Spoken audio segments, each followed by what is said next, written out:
Hi అండి. Hello. చూడండి మేమైతే కద్దుకీర్ చేసుకున్నాము కట్టెల పొయ్యి మీద. అలాగే కట్టెల పొయ్యి మీద టేస్టీగా వస్తుందని చెప్పేసి కట్టెల పొయ్యి మీద అయితే ట్రై చేసినాం. చూడండి దీనికి కావాల్సిన పదార్థాలు అయితే చెప్తాను. ఈజీగా సింపుల్గా వేసుకోవచ్చు, బాగుంటుంది. నాకైతే చాలా నచ్చింది. ఒక సోరకాయని పొట్టు తీసేసి తురిమి పెట్టుకోవాలి.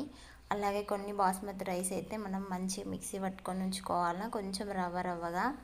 అలాగే నేనైతే 2 లీటర్స్ పాలు తీసుకున్నాను. ఇదైతే మిల్క్ క్రీమ్ అండి. క్రీమ్ తీసుకున్నాను, అమూల్ క్రీమ్ అని ఉంటుంది. ఆ క్రీమ్ తీసుకున్నాను. పాలను అయితే మనం పొయ్యి మీద పెట్టి మంచిగా మరగనివ్వాలి. మంచి మరుగుతున్నప్పుడు మాడుతుంటుంది కదా, అడగంటకుండా కలుపుతూనే ఉండాలి. చూడండి కలుపుకుంటూ కొంచెం దగ్గరకు వచ్చిన తర్వాత మేమైతే చూడండి సోరకాయని గీరాం కదా, దాన్ని అయితే వాటర్లో కడిగేసి ఆ పాలు మరుగుతున్నాయి కదా దాంట్లో అయితే వేసేసాము.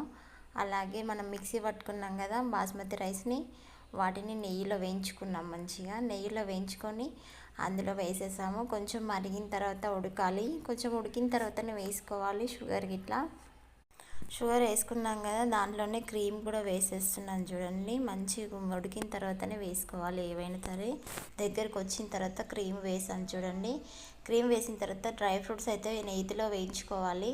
ఆ వాటితో పాటు నెయ్యిలో వేయించుకునొచ్చు, మామూలుగా కూడా వేసుకోవచ్చు. మేమైతే వేసేసుకున్నాము. దాన్ని మనం మంచిగా అయిపోయిన తర్వాత కొంచెం సేపు ఫ్రిడ్జ్లో పెట్టుకోవాలా. చల్లారిన తర్వాత ఫ్రిడ్జ్లో పెట్టుకోవాలా. దాంట్లో నెయ్యి వేసి ఫ్రిడ్జ్లో పెట్టుకొని చల్లారినాక తింటే బాగుంటుంది. మేమైతే కట్టెల పొయ్యి మీద చేసుకున్నాం కదా, టేస్ట్ మాత్రం సూపర్గా ఉంది. దాంట్లో కొంచెం కలర్ యాడ్ చేసుకోవాలి. Bye friends.